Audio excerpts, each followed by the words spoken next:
Isso é discriminação de Lombroso. Meu Deus do céu! O que tem de gente que quando vai falar leitura facial menciona Lombroso, cara, me dá pena. Me dá pena. Sabe por quê? Porque o pessoal fala de Lombroso por conta dele ter sido médico, ter sido cientista, ter tido à disposição ambientes onde tinha muitas pessoas para ele fazer o trabalho dele, como manicômio, pessoas criminosas e tudo mais. E ele monta uma teoria baseada no seguinte: ancestralidade e etnia. Algumas características faciais, mas não é só face, é cabeça. Algumas características de corpo, algumas características de comportamento, por exemplo, quem usa tatuagem, ou quem tem determinado linguajar, quem usa gíria. Então ele fez como se fosse um compêndio de informações e disse, se as pessoas tiverem essas características, elas traz com elas uma característica atávica. O que seria essa característica atávica? É como se fosse o seguinte, a pessoa vive no mundo de hoje, mas ela traz características biológicas dos ancestrais, considerados, entre aspas, inferiores, ou seja, raças inferiores. Então, pessoal, esse estudo dele é focado em, entre aspas, determinar quem tem potencial de se reproduzir e vir pessoas saudáveis, entre aspas, e quem pode vir um criminoso, um traficante, um lunático. Então, essa é a questão. Cara, claro que se eu não conhecesse a amplitude da leitura facial e o primeiro contato que eu tivesse fosse de Lombroso, meu Deus, eu ia ter ódio desse negócio. Tá? Eu ia ter ódio. Como é que pode? Que, inclusive, mais à frente, quando você vê a questão com Hitler, né, que media a face, tudo isso eu conto no meu livro de leitura facial. Que, inclusive, o Peloso acabou de falar aí que foi o que prefaciou. Então, que aí depois vem Hitler, baseado muito nesses conceitos de que os que deveriam continuar a viver eram aqueles considerados saudáveis comportamentalmente, mentalmente e tudo mais. E para isso deveria ter características dos puros. Ou seja, quem tivesse características faciais, mas étnicas, esses deveriam morrer. Mas nós, aí vamos lá, olha só. Aí de repente chega um camarada que conhece muito, sei lá, como eu já vi um aí, um bambambam, de microexpressões faciais, se deu bem aí, caiu numa rede boa, e hoje em dia, se a pessoa tem 1 milhão de seguidores, ela é top. Se ela tem meia dúzia de seguidores, ela não é porcaria nenhuma. Então, o camarada que tem 1 milhão de seguidores chega e fala, aí, esse negócio de fisiognomonia, ó, pessoal, não acredita nisso não. Isso aí é furada, tá? Isso é furada. Aí, se eu pudesse ter a oportunidade de falar frente a frente com ele, eu ia falar assim, vem cá, Rafael Brunizio, desde 2013, inclusive antes de quando você começou, eu já entendia de microexpressões faciais e de linguagem corporal no todo. Então, eu entendo de linguagem corporal, microexpressão e entendo de leitura facial fisionômica. Eu entendo dos dois. Então, eu posso um pouquinho só falar dos dois. Agora, deixa eu te fazer uma pergunta. O que você entende? Eu sei que você entende da área tal, mas o que você entende de fisiognomonia? Que não sei o quê, não entende. Então, às vezes, a pessoa ela entende muito de uma área e ela é tida como endeusada porque ela entende daquela área só. E aí, se ela bate numa outra área da qual ela nem conhece, aí um monte de gente vai tomar ódio também, mas de algo que nem conhece. Foi mais ou menos o que aconteceu. Por exemplo, Essas pessoas que falam isso não sabem. Existia também ali naquele período Francis Gall, que também estudava outro conceito de crânio, de face, de proporções, ondulações, mas ele focava mais na cabeça.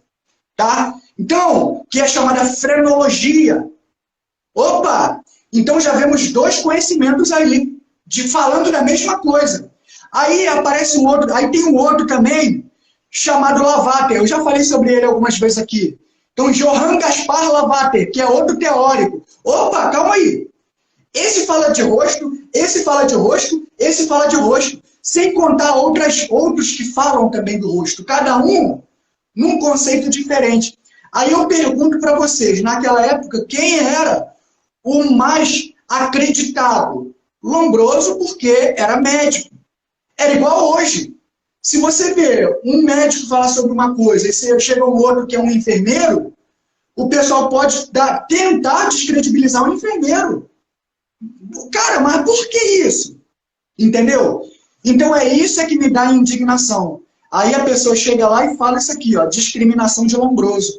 Cara, como é que eu vou gastar ali um tempo para poder, não para responder quem perguntou, mas para tirar dúvida de outros que estão lendo, entendeu? Que não conhecem. E aí pode discriminar uma arte que é tão bonita, umas técnicas que são tão maravilhosas e pouco difundida. O pessoal está interagindo bastante. Às vezes as pessoas nem se dão conta, mas ela mesma fornece as informações para o adivinhador. É isso, ô Carla Cortez, é exatamente isso. A leitura fria é essa. E eu vou mostrar para vocês aqui algumas coisas que quem faz leitura facial muitas vezes cai no erro. Pessoal, mas só pedir a vocês para não desrespeitarem quem faz um trabalho sério. Tem pessoas que fazem um trabalho sério. Tá? Mas, infelizmente, tem muitos que não. Outro ponto, olha, isso não tem comprovação científica. Bom, eu mostrei algumas coisas para vocês ontem sobre validação científica. Agora, o que eu posso dizer para vocês se a gente eu expliquei isso ontem, que se a gente for pegar a leitura facial num todo para poder dizer que ela é científica, eu vou usar a palavra do Peloso, que ele fala muito aí, é o quê? Estão querendo pegar a fisiognomonia e botar em uma caixinha de sapato. Então, nisso aí, ó, certo?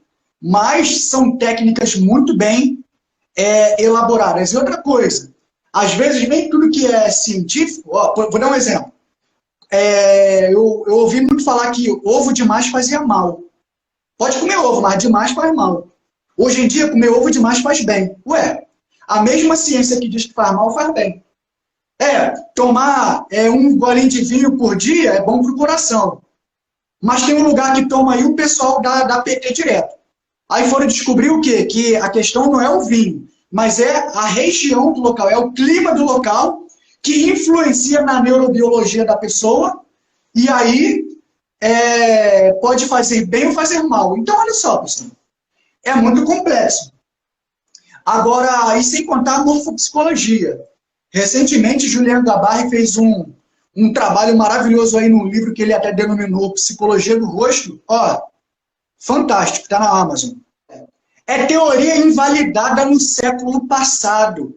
Aí entra aquilo que já foi comentado aqui. Tá, mas o que foi invalidado? O quê? Qual?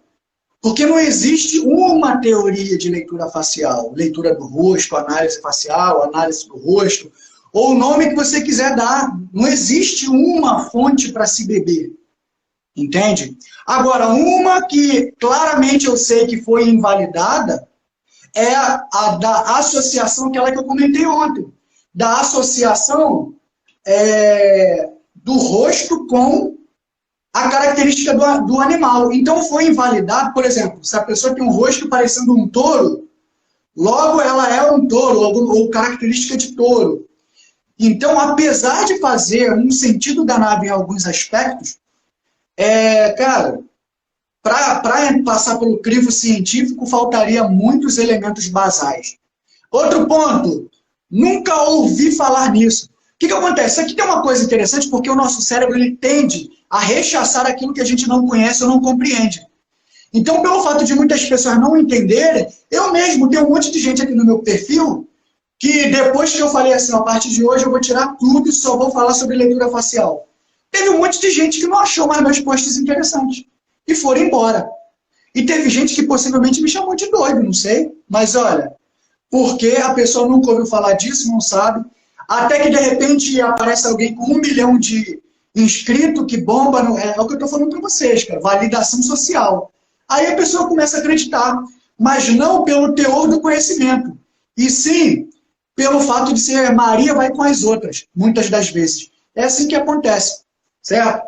E aí, pessoal, foi a partir disso tudo aqui, deixa eu ver, foi a partir disso tudo aqui que eu acabei lançando o livro Leitura Facial em Perguntas e Respostas, que até o grande Peloso aí é o que fez o prefácio. Bom, então, justamente para isso, para atender essas perguntas que já estavam me irritando, sabe? Um monte de perguntinha que eu falo, pô, cara, como é que o pessoal vai saber dessas coisas? O pessoal só quer saber, o pessoal entra em live, quer saber o que é olho grande, o que é nariz pequeno, o que é... Fica só nessa, né? Mas eu até entendo, não estou recriminando não, tá? Não estou recriminando. Mas é o que a maioria quer. Agora, aqueles que querem estudar profundamente não encontravam essas respostas. Pô, é científico? O que é ciência? Quando se fala que é cientificamente, o que é? Como é que é a fisiognomonia no Brasil? Tem tem um conselho? Tem uma associação? O que é conselho? O que é associação? O que é formação? O que é qualificação? O que é o tipo de qualificação profissional? O que é habilitação? E aí por diante. Entendeu? Então é um negócio meio complexo.